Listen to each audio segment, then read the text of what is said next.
Hi everybody, welcome to our lunch break, our OU lunch break webinar. I'm Adina Soclof from ParentingSimply.com, and today's topic is creating a kosher and kid-friendly Pesach. So we want to talk about involving our children in all aspects of the holiday of Pesach, and we're going to talk about organizing yourself and organizing your kids, getting them to help out. We're also going to talk about the true joy of making lists. And we are going to talk about how to make the Pesach story come alive. So I just want to take a minute to thank Judy Steinig, Representative Judy Steinig of the OU, for putting this all together. I also want to thank Alex Cook for handling the technical aspects of this webinar.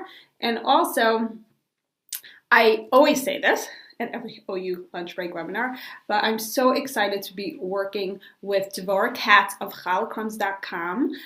Chalacrumbs.com is a great website full of activities and crafts, Jewish activities and crafts for holidays, for the Parsha. You definitely want to check it out. Okay, and Devorah is in Alon Shvut, Israel. I'm in Cleveland, Ohio, so we could all take a minute to appreciate the miracle of technology with this webinar. Okay, so this is how it works.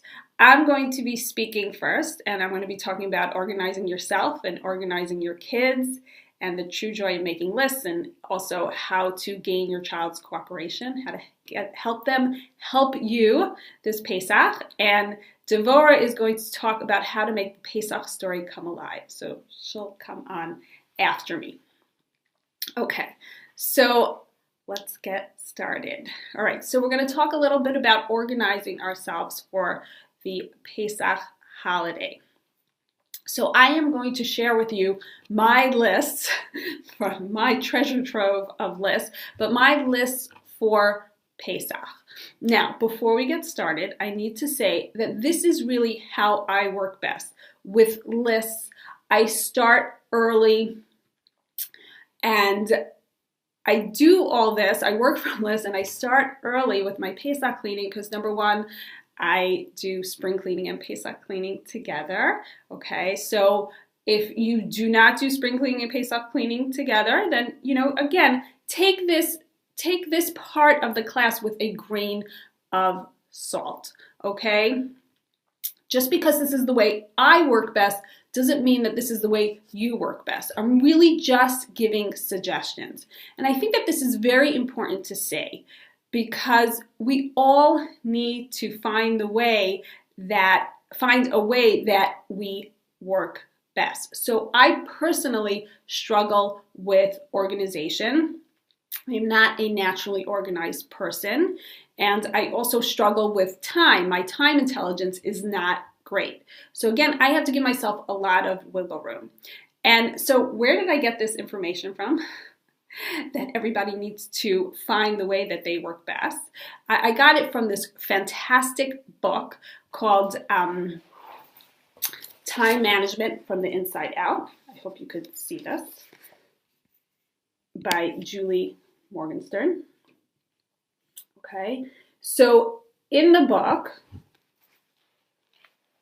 she talks about that, your unique relationship to time, and that everybody is different. So the thing that helped me the most is that in her book, she spoke about, she gave you this little chart, and I'll read it to you, and it really made me understand how people work differently. So she said that you need to figure out if the majority of the time you prefer to concentrate in short bursts or concentrate for long stretches of time. Okay, how do you work best? So for me, I need to concentrate in long stretches. I need long stretches of time to concentrate on a project or whatever it is that I'm doing. Okay, are you able to focus on one thing at a time, or are you able to multitask? So me personally, I need to focus on one thing at a time. I know a lot of people most women are able to multitask very well. Do you like a fast and busy schedule, or do you like a slow and easy schedule? Okay, so I like a slow and easy schedule. That's why you'll see on my list here, I start 2 to 3 months before Pesach. Do you prefer plans and predictability or surprises and spontaneity? Okay, so I prefer plans and predictability. That's why I have the list. Don't like surprises, don't like spontaneity. I was just actually talking to my friend over Shabbos, and she's like, I cannot work with a plan. Like I need to, I work well without deadlines, or actually with deadlines. She really works well under pressure. That's what she was trying to say. Okay, I don't work well under pressure. Do you like to stew on things, like think about things, or make quick decisions?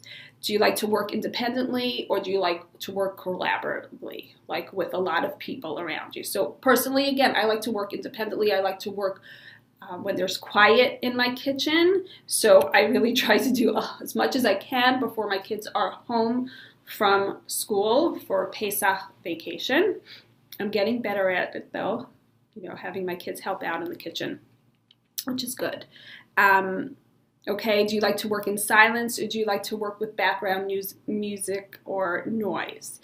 Do you like working with your hands or working with your head? So these are just all ideas of how people work differently. So I guess the last couple of them, well, it does apply to your Pesach preparation. But again, in general, it's really how do you work best. Okay, so let's take this into consideration this Pesach time. And I really, I know we don't have so much time before Pesach anymore, but I really highly recommend getting this book, Time Management from the Inside Out, and it gives you just great ideas, again, on how you work best. So you can't compare yourself to other people. You can't look to see how other people are working and feel bad that you don't do that, or that you don't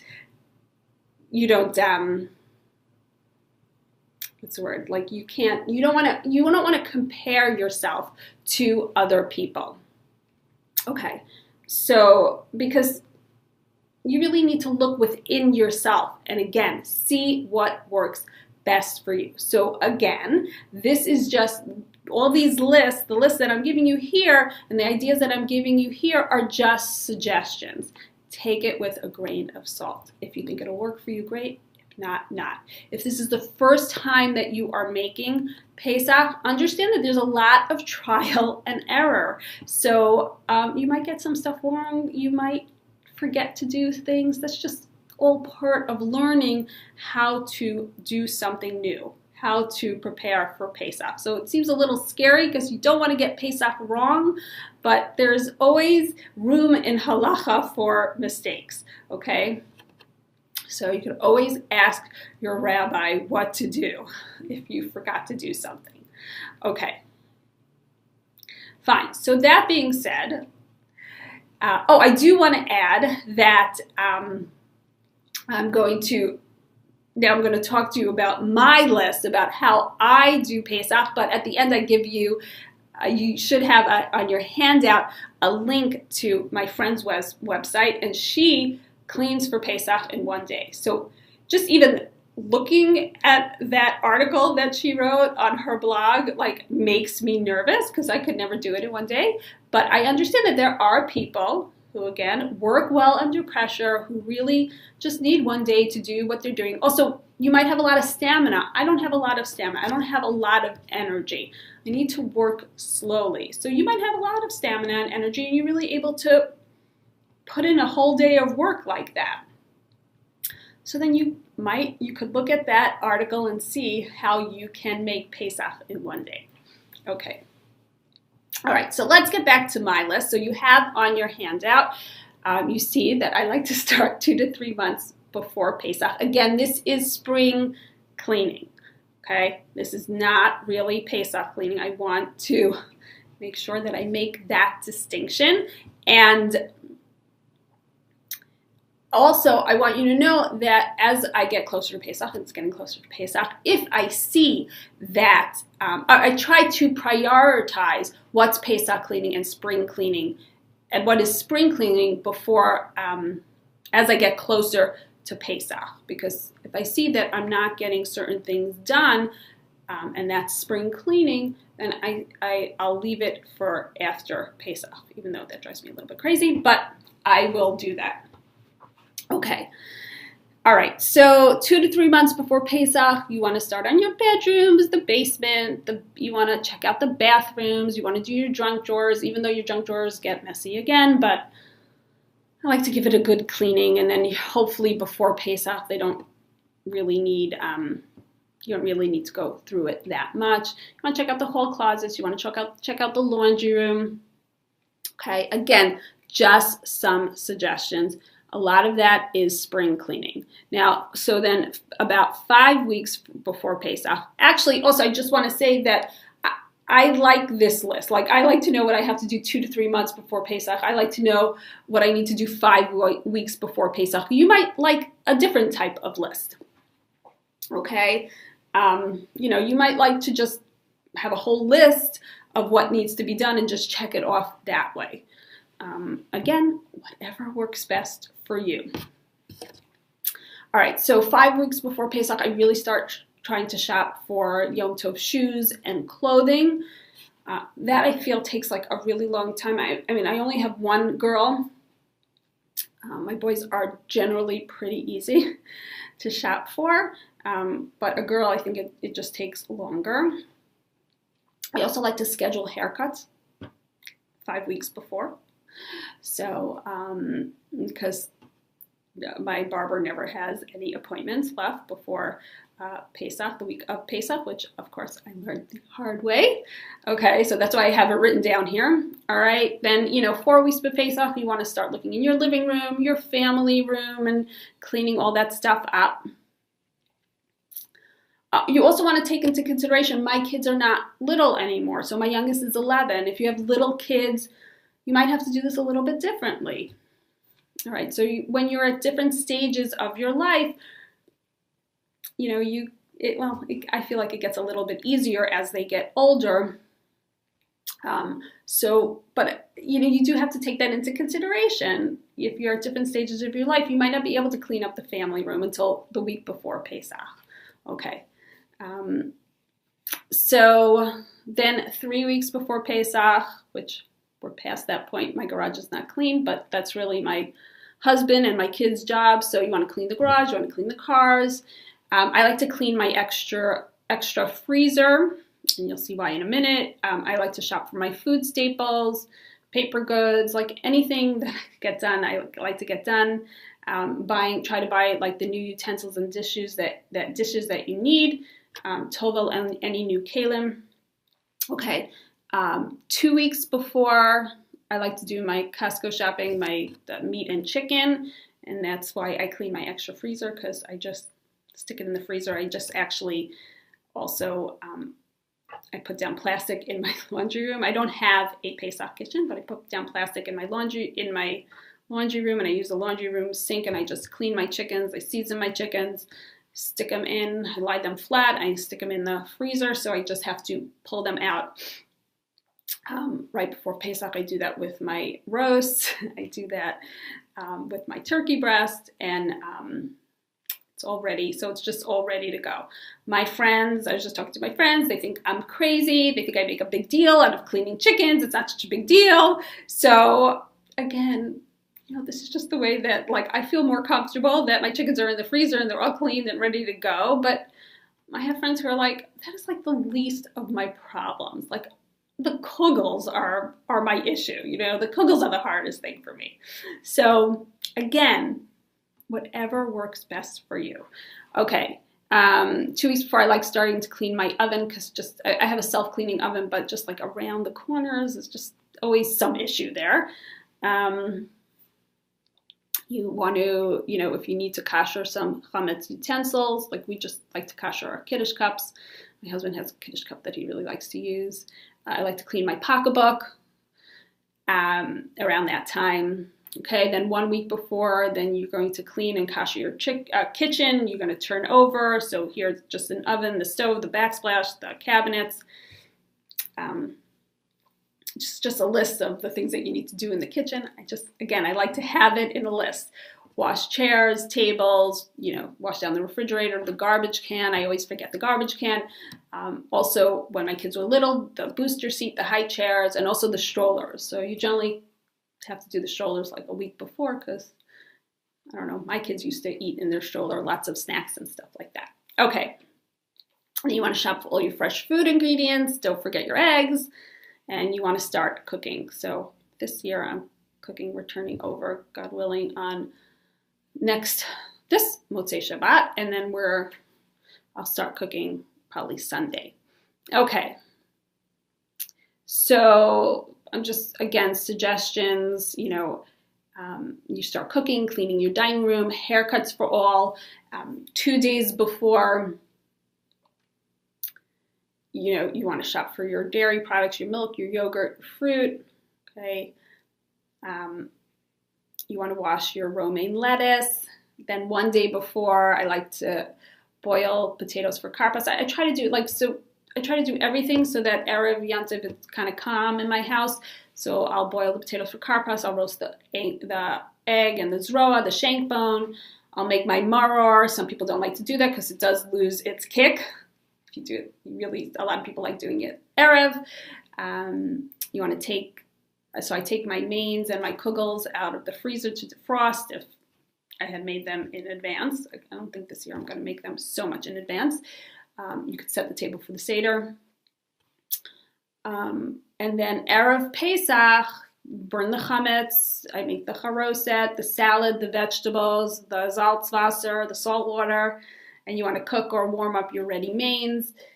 And then I have a last minute list here, which I usually give to my kids to do. So you want to vacuum, change vacuum bags, change brooms, clean the garbage can. You want to do like a last minute clothing wash, put away dish strainers, put out new toothbrushes and toothpaste, put strings on the chametz cabinets, and then just before Yantiv, you want to put up the hot water and leave on the stove and oven, which is always an issue with Shabbos mode. So it's always like tricky. I let my husband do that. Okay. All right. So that's basically what I do. That's my list on how I get ready for Pesach. Okay. Or you can clean, or I guess my list for how I clean for Pesach, do cooking for Pesach, or you could clean for Pesach in 1 day. And again, I left you the link for that article. It's a very popular article. Okay.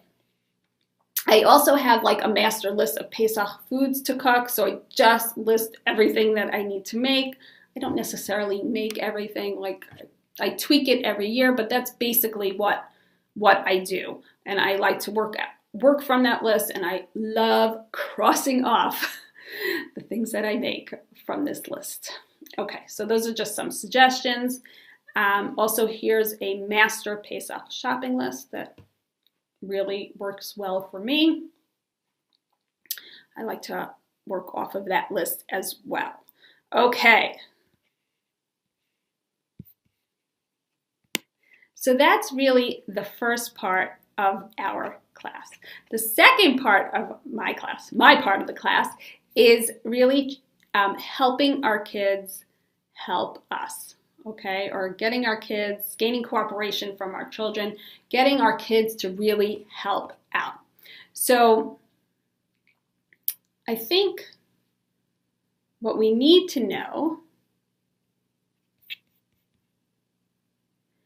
what we're going to talk about first is, why do children have such a hard time listening? So we all know that we need our kids to listen, especially around Pesach time. We really need the help. There's just really a lot of work that needs to be done, and it's important for kids to help out. It's important for them to be a part of the holiday preparation. It makes them feel good to be able to do that. Okay, so again, we said that kids have a hard time listening. So why is that? So listening is not easy. Okay, listening takes a lot of concentration and energy. And we know that if we are ever in a meeting, like a board meeting or a meeting for work, it's not so easy to pay attention or concentrate the whole entire time. And our kids are in school the whole entire day, and then they come home and we ask them to help out. It's tough. They need some downtime. Also there are kids who are non-compliant, who really have a hard time listening, and they often can't understand our messages to them because they might have some processing issues, or even I know when I'm sitting and reading a book, it's a big joke in my family. My kids and my husband need to call me like a few times before I'm actually able to pull myself away from the book. Like I don't even realize that they're talking to me because I'm so involved in the book. And especially when kids are on the computer or watching a video, it's very hard for them to pull themselves away from that to actually listen to you. So we do need to take that into consideration, and I'm going to give you tips on how we can do that. Also, we need to know that kids and people, adults, everyone has a very real need for independence. We have this,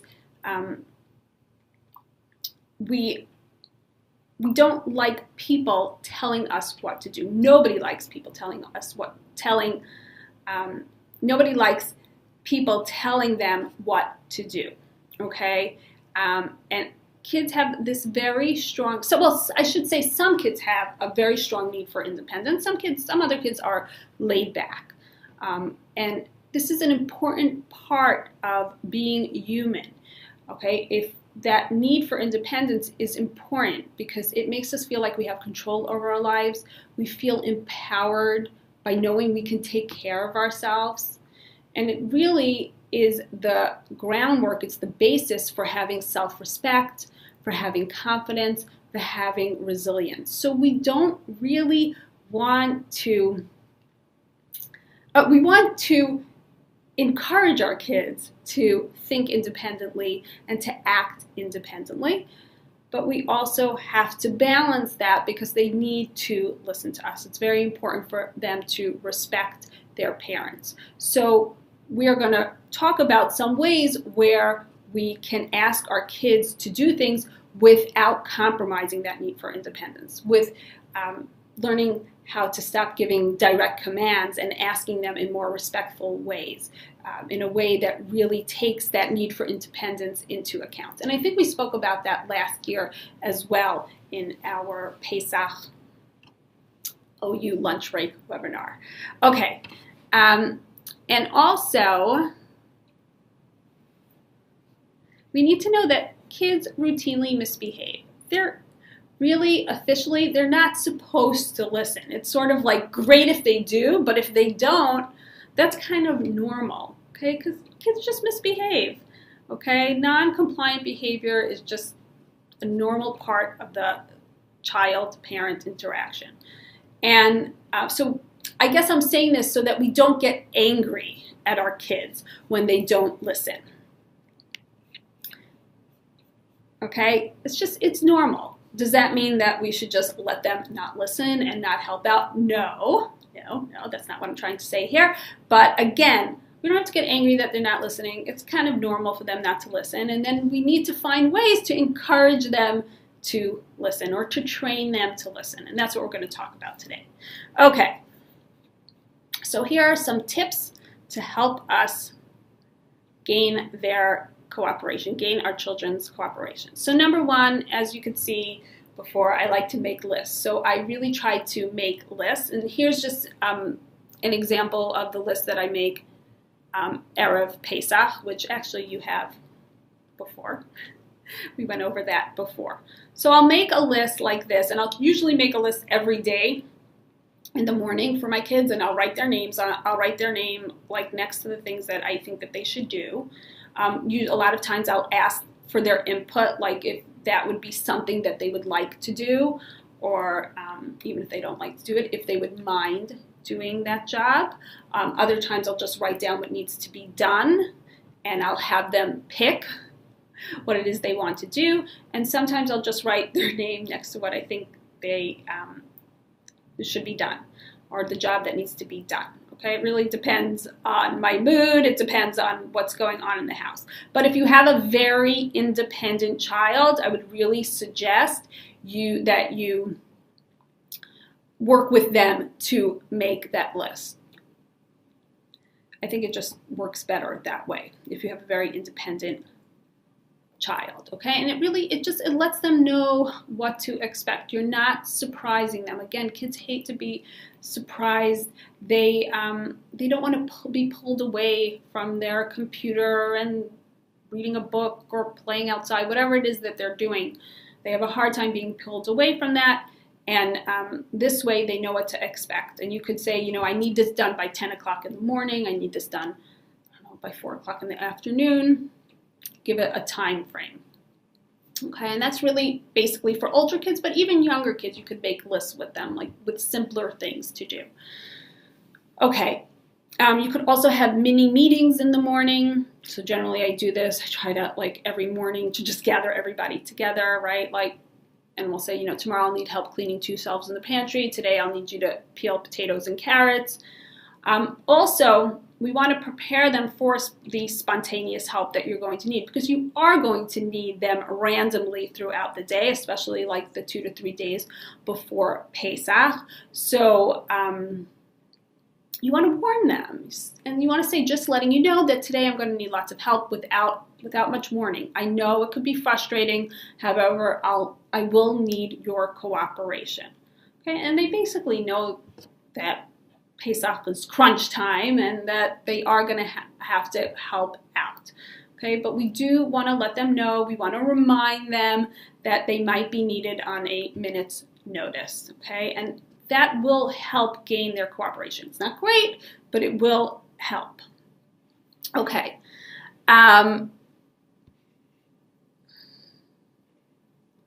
So we also have the classic, I call them classic tips on how to gain cooperation from our kids. And that's from the book, How to Talk So Kids Will Listen. Now, their whole premise, their whole philosophy is that we don't want to give our kids direct commands, because as soon as we spoke about this, that kids have this instinct for independence. They don't like being told what to do. So we need to talk to them in a way that circumvents that, okay? Or again, takes that need for independence into consideration. So they say that that you want to describe the problem. So instead of "you never listen or help," how many times do I have to tell you to clean up? I need help peeling vegetables.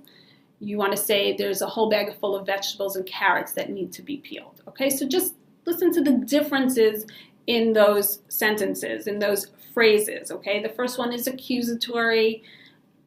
The child is probably going to be put on the defensive. The second one is just more neutral. It's just more non-confrontational. That's basically their whole philosophy. Okay, another skill that they teach, another tip, is giving information. So instead of "you're making such a mess with those vegetables," you want to say "vegetables need to be peeled over some old newspapers." Okay, just giving information. We could also give choices.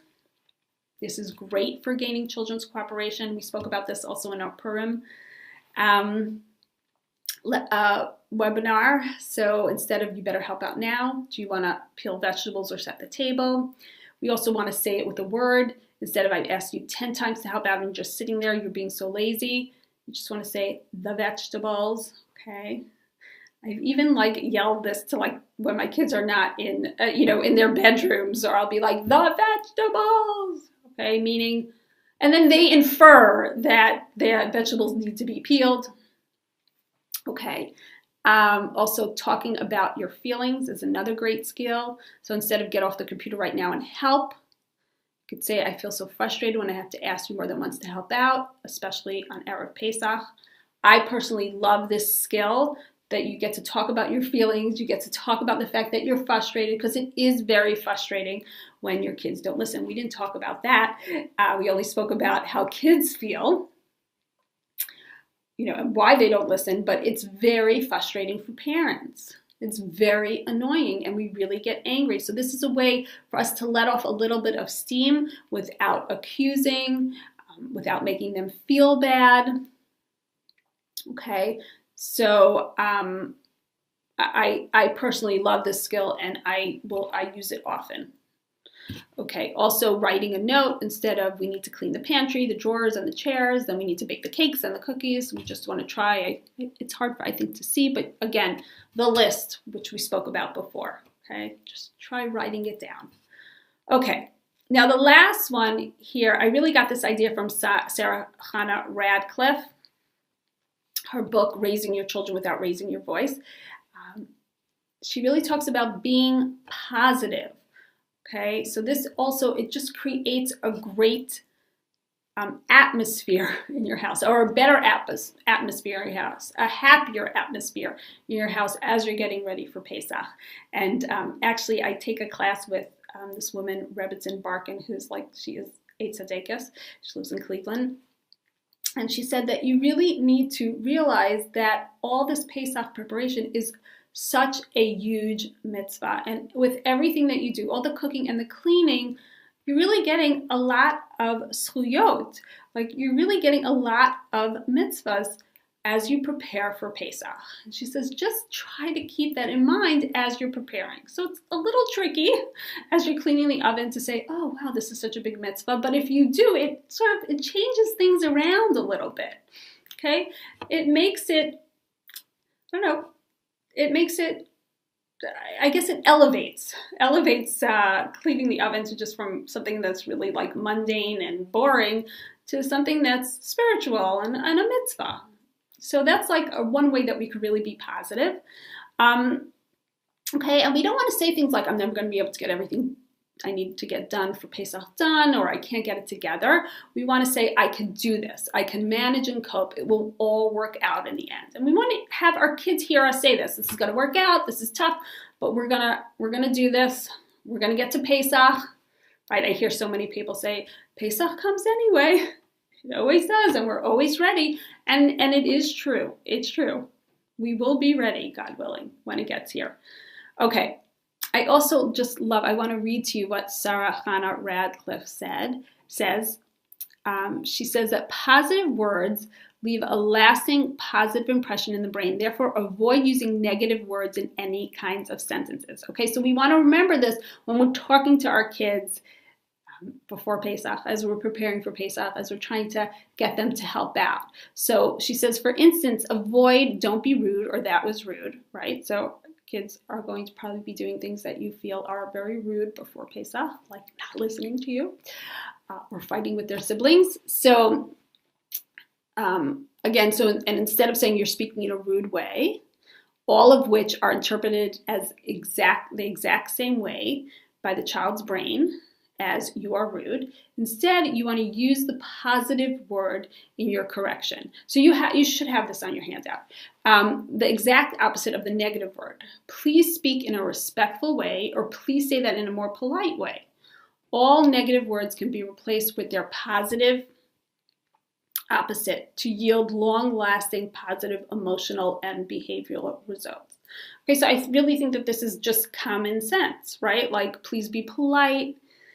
Please speak more in a more polite way. Please be respectful. Again, is just a softer way of talking to our kids, gentle, more neutral, more non-confrontational, a way that really they can hear us, okay? And this also reminds me of, so there's still more here. Positive words bring good feelings and good results. Instead of, I don't want to argue with you, try, I'd like to work this out. Instead of, you're being wild, please calm down. Instead of, stop teasing your brother, try, please play nicely, or do something else right now, okay? More positive. We're really saying the same thing. We're changing a few words around in the sentence, and we're packing a bigger punch. We're creating a more positive atmosphere. We're creating ways for our kids to really listen to us, and also have a more positive self-image of themselves. Okay, this also reminds me of these positive can-do directions. this is in Mary Sheedy Kurchika's book, Raising Your Spiritual Child. So for example, instead of don't take forever to do your job, try this job needs to be done right now, or instead of don't get the peels of the carrots all over the place, peeling is done in newspaper. Instead of don't be naughty, try saying hands to yourself, or instead of don't be so loud, try inside voice. Instead of don't get chametz all over the place, say eating is done in the kitchen. Okay, more positive, can-do directions, right? Tell them what they can do instead of what they can't do. Also, instead of you never listen to me, you could say I know you know how to listen. Okay, so that's again more positive. Or instead of you never respect me, you could say I know you can be respectful. Or instead of you never do what I asked you to do, I know you can pick up your toys. I know you could be helpful. Okay, this is you're really trying to give your child a better picture of themselves, that they can do it, and that you know that they can do it. You know that they can help you out and that they can be good people. Okay, so those are all my tips for gaining cooperation from our kids, and really also remembering how we started with all our lists for Pesach, and really trying to be very soft with yourself, trying to figure out how you work best, and really to just take my lists as suggestions. Okay, and remember that it is Pesach cleaning is not spring cleaning. So just want to make sure that I point that out again. All right, well, I hope that everybody has a Chag Kasher v'Sameach and enjoys their Yom Tov.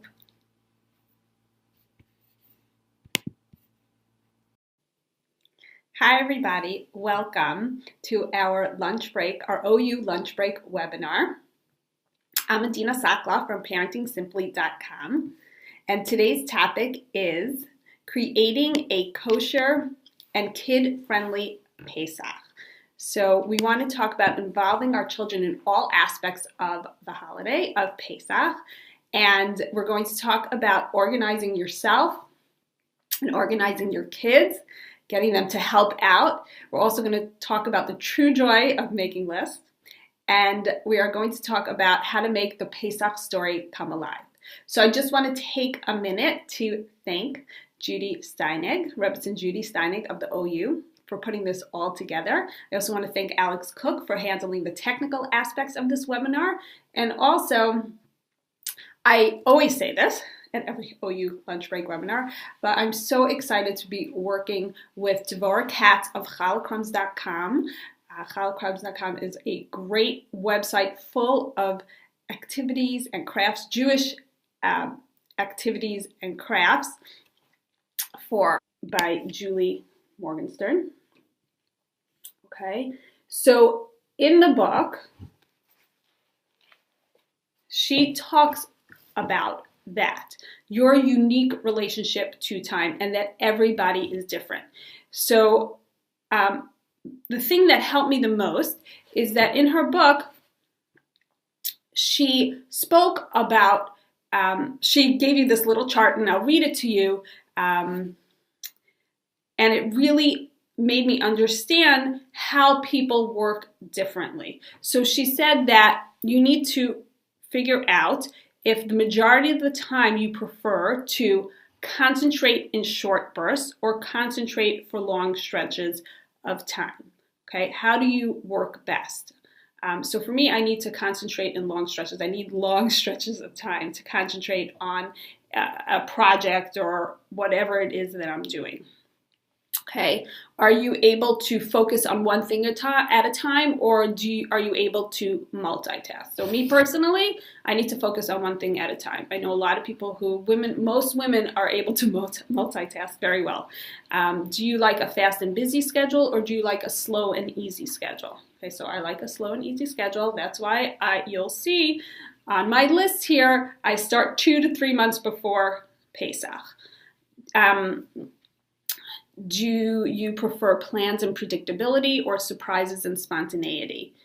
Okay, so I prefer plans and predictability. That's why I have the list. Don't like surprises, don't like spontaneity. I was just actually talking to my friend over Shabbos, and she's like, I cannot work with the plan. Like I need to, I work well without deadlines, or actually with deadlines. She really works well under pressure. That's what she was trying to say. Okay, I don't work well under pressure. Do you like to stew on things, like think about things, or make quick decisions? Do you like to work independently, or do you like to work collaboratively, like with a lot of people around you? So personally, again, I like to work independently. I like to work when there's quiet. I do all this, I work from lists, and I start early with my Pesach cleaning because number one, I do spring cleaning and Pesach cleaning together, okay? So if you do not do spring cleaning and Pesach cleaning together, then, again, take this part of the class with a grain of salt, okay? Just because this is the way I work best doesn't mean that this is the way you work best. I'm really just giving suggestions. And I think that this is very important to say because we all need to find a way that we work best. So I personally struggle with organization. I'm not a naturally organized person. And I also struggle with time. My time intelligence is not great. So again, I have to give myself a lot of wiggle room. And so where did I get this information from? That everybody needs to find the way that they work best. I got it from this fantastic book called Time Management from the Inside Out. I hope you could see this. For holidays, for the Parsha, you definitely want to check it out. Okay, and Devorah is in Alon Shvut, Israel. I'm in Cleveland, Ohio, so we could all take a minute to appreciate the miracle of technology with this webinar. Okay, so this is how it works.